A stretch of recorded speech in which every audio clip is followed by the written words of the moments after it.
क्या झारखंड की राजनीति में एक नया अध्याय शुरू हो चुका है?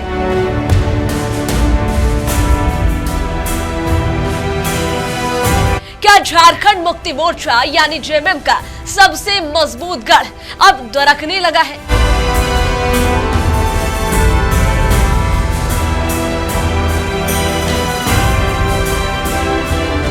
और क्या चंपाई सोरेन बीजेपी के लिए वही चेहरा बन सकते हैं जो कभी जेएमएम की सबसे बड़ी ताकत थे?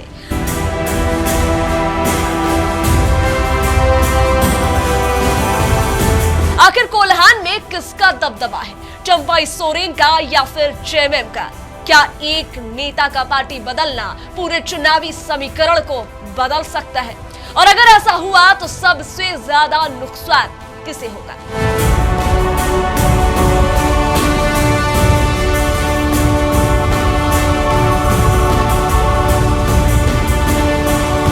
आज इस वीडियो में इन्हीं सवालों का जवाब जानेंगे। नमस्कार, मैं हूं सबनाज और आप देख रहे हैं टीवी 45। झारखंड की राजनीति में इन दिनों सबसे ज्यादा चर्चा अगर किसी नेता की हो रही है तो वो है चंपाई सोरेन।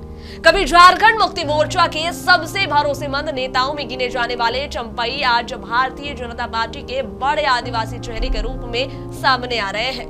उनके बीजेपी में शामिल होने के बाद से लगातार ये सवाल उठ रहा है कि क्या वो सिर्फ एक नेता का दल बदल है या फिर झारखंड की राजनीति में किसी बड़े बदलाव की शुरुआत। इस सवाल का जवाब जानने के लिए सबसे पहले कोल्हान की राजनीति को समझना होगा।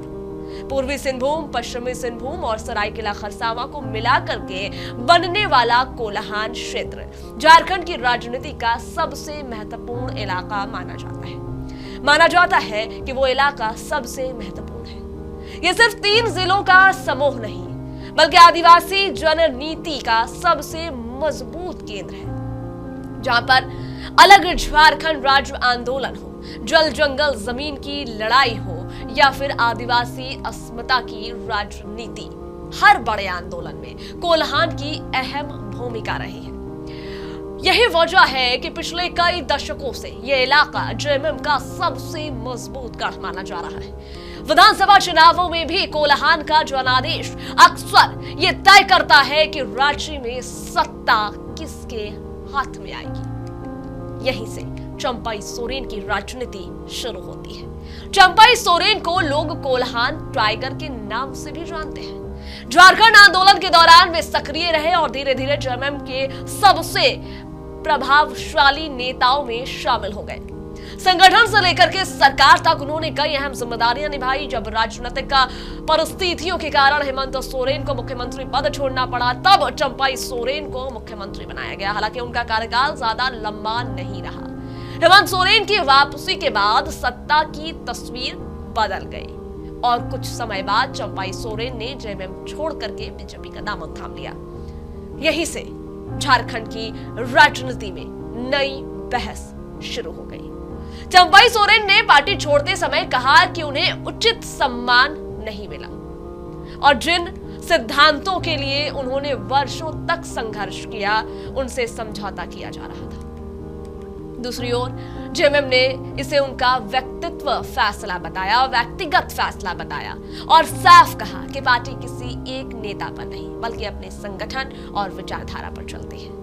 लेकिन राजनीति में सवाल सिर्फ इतना नहीं होता है कि कौन पार्टी छोड़ गया, बल्कि असली सवाल ये होता है कि क्या उसके साथ वोट बैंक भी चला गया। यही वजह है कि बीजेपी चंपाई सोरेन को सिर्फ एक नेता के रूप में नहीं बल्कि एक बड़े राजनीतिक चेहरे के तौर पर देख रही है। पार्टी को उम्मीद है कि चंपाई सोरेन के जरिए वो कोल्हान और आदिवासी इलाकों में अपनी पकड़ मजबूत कर सकेगी। पिछले कुछ महीनों में चंपाई सोरेन लगातार आदिवासी पहचान, स्थानीय नीति, जल जंगल जमीन, धर्मांतरण और क्षेत्रीय अधिकार जैसे मुद्दों को प्रमुखता से उठा रहे हैं।